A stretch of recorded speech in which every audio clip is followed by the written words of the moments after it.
chapter 35, globalization. So when we talk about globalization, it's just about interconnection between the world. That is globalization.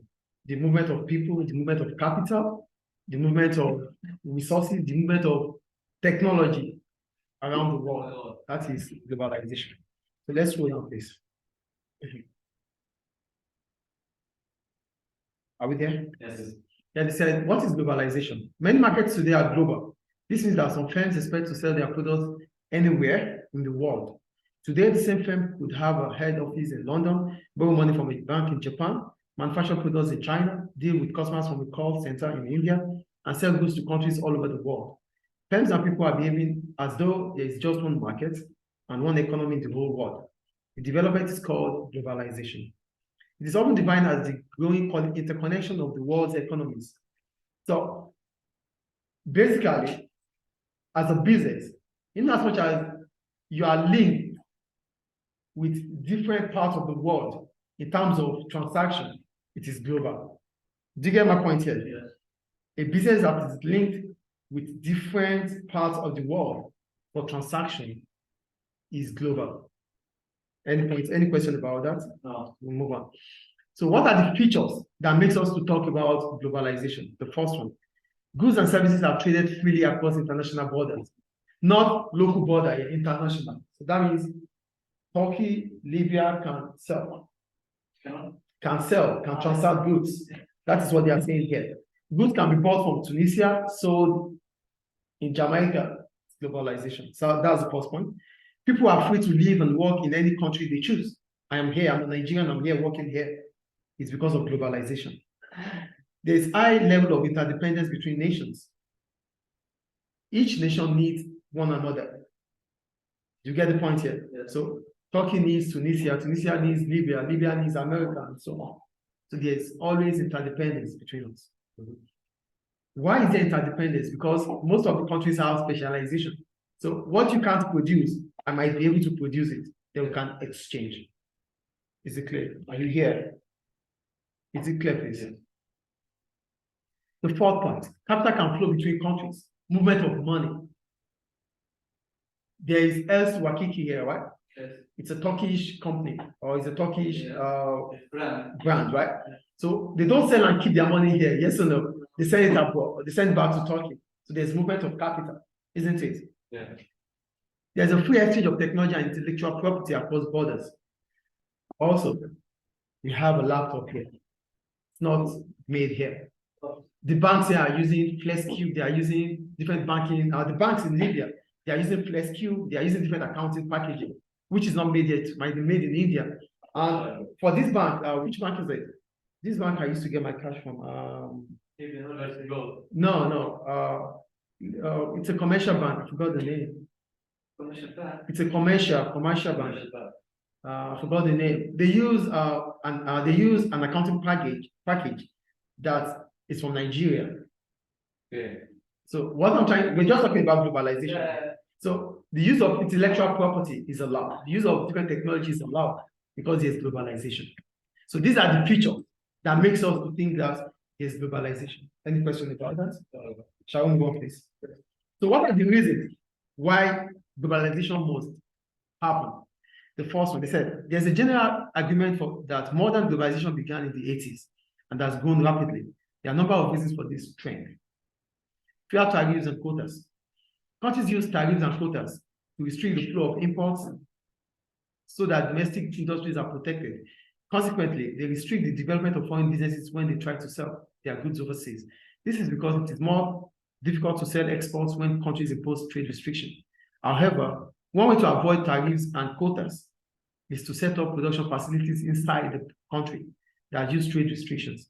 So this helps to explain why large companies are growing by developing operations in other countries. In recent years, a lot of trade barriers have been dropped. An increasing number of economies are more open, and many countries have stopped protecting domestic industries. Many countries have also simplified their monetary and legal systems to make international trading easy. So the point about fewer tariffs and quotas is that tariffs are imports and taxation. Quotas are quantifying the numbers of importation. These two things would reduce the number of imports and exports. Yes or no? Yeah. But these days, these things are few. It's no longer be the way it used to be. Why? Because businesses are able to set up their company in those countries that are restricting them from bringing their products into their country. So LC Wakiki, Libya might not allow LC Wakiki. Libya might say LC Wakiki's product be quantified, like there should be minimum of what LC Wakiki can bring into this country. Libya government can say that. That is a trade restriction through quotas. So, but now LC Wakiki is here. So LC Wakiki might set its factory here to start producing its wares, its designers here, to stop that quotas system that the government of Libya is trying to do. It is an advantage for the government of Libya. Why? Because the government of Libya will increase employment for the citizens here. LC Wakiki having a factory here will mean that LC Wakiki will be paying taxes. It will increase government revenue on tax. Yes or no? Yes. So government of a country might be restricting movement of trades or transaction between countries because they are not enjoying the benefit they are supposed to enjoy. So if they are setting up here, it increases their revenue, which is good for them. Do you get the point I'm making here? So that's the point about quotas and tariffs. Do we get the point? Yeah. So these days, firms are able to have they are multinationals anyway. So companies, they have their head office in their own country and they have different branches cut across the world. That is fuel tariffs and quotas. This is what it has led to. You get the first point, please? Yeah. The second point, reduced cost of transports. International transport network have improved in recent years. In particular, the cost of flying has fallen and the number of flights and destinations has increased. This means that people can travel to business meetings more easily and goods can be transported more easily. For example, in India, the government has invested heavily in the construction of roads and motorways in the last 10 years. This development has reduced the cost of transporting goods in India because carriers can move goods far more quickly and easily for their customers. Cost of transportation has reduced these days. Why? Because there's good road network. There are a lot of airplanes. There are a lot of technology that has improved how our flight used to move, unlike those days. So the cost of transportation is becoming lesser. So as a result of that, businesses find it easier to transport their goods or services from one country to another. It's because of globalization. Is it clear? Yeah. The third point, reduced cost of communication. Communication becomes easier these days with technology, isn't it? Yes. So here is a modern computing allows firms to transfer complex data instantly to any part of the country or the world. It also means that people can work at home and at any location they choose. Many people do not have to be based in an office to do their jobs. There's internet. So communication becomes easier, unlike those days that difficult, that you have to use Turaya and expensive. So technology has made it become easier, isn't it? Yes. Increased significance of multinationals. So we have a lot of multinational companies setting up in different countries these days. It becomes easier because the laws of the countries are permitting them to set up. So if the government of Libya does not allow multinationals to set up, there's nothing multinationals will do. Yes. The only way out is that there's what we call retaliation. Retaliation. Yes. Yeah. If Libya doesn't allow Turkish companies to be here, Turkey government will not allow Libyan companies to be. Oh, okay. That's retaliation. So the fear of retaliation stops businesses or countries from restricting other countries from setting up. Are you here? Is it clear, please? Yes. Any question about that? No. So we'll move on. Impact of globalization and global companies. Individual countries. The impact of globalization on individual countries is likely to vary. It depends on whether a country is the base for a global company or whether a global company selects a country as a site for a new factory. Look at the point here. It depends on whether a country is the base for a global company or whether a global company is choosing a country as a base. Do you see the difference here? Yeah. Your country is a base for certain company because of the resources the company is getting. That is the first point. The second point is that, oh, that country is there because it has customers there. Do you get the point we're making here? Yes. We select your country. We are selecting your country because we have customers in your country. So we're going to base there. Our base is located here because we have the resources we need is here. Do you get the point here? So this will determine what happens with globalization. We go down, please, to governments. Are we there? Yes. The profit made by global companies are taxed by the host nation. This increases tax revenue for the government. This money can be spent to improve government services or lower taxes. Some argue that globalization has resulted in more people setting up businesses. The arrival of global companies may have provided the encouragement and skills, and the skills required to develop new businesses. For example, a new multinational may encourage locals to supply commercial services such as transport, accommodation, restaurants, property maintenance, cleaning, and leisure activities. This will help to support government economic policy in the provision for employment. Finally, globalization can only advance if governments are committed to it. Like I told you earlier, if the government of Libya does not permit it, is not committed to it, it's not going to happen. It's not going to ever happen. That is the point they are making. Yeah. So countries cannot trade if the government keeps international border closed. There's nothing we could do. The borders are closed. International trade will be very limited if government use protectionism. What is protectionism? Policies to protect the infant industries, the local industries. So if government of Libya feels the Libyan businesses need to be protected, they need to compete with their foreign competitors.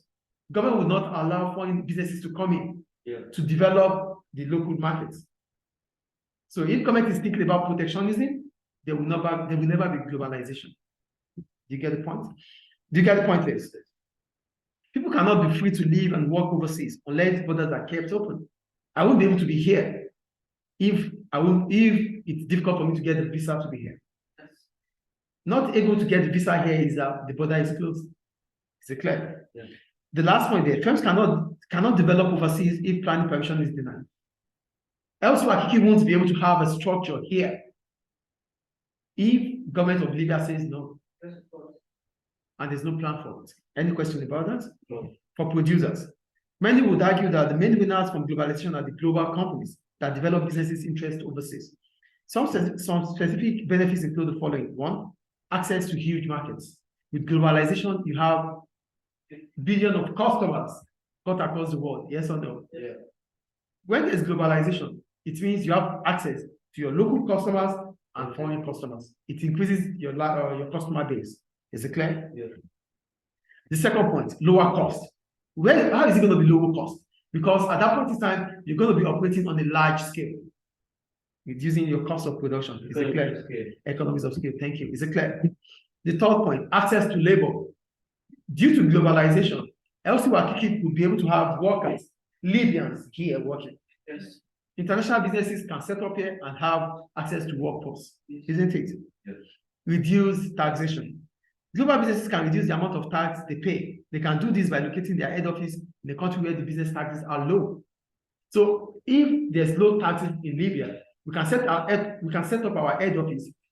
A Tunisian company can set up its head office here in Libya. Because we have low tax. Do you understand? Because the taxes will start from here. So everything will be based on what it makes here. Is it clear? So these are reasons for globalization. Any question about that? Shall we move on, please? So for consumers, if multinationals can produce goods more cheaply in foreign factories, prices are likely to be lower. One of the main benefits for the movement of some manufacturing from the west to countries like China and India is that many goods are cheaper for consumers. Globalization has also resulted in a much wider range of goods and services for consumers, particularly in developed countries. So the point is about consumers' choice. With globalization, there's movement of goods cut across the world.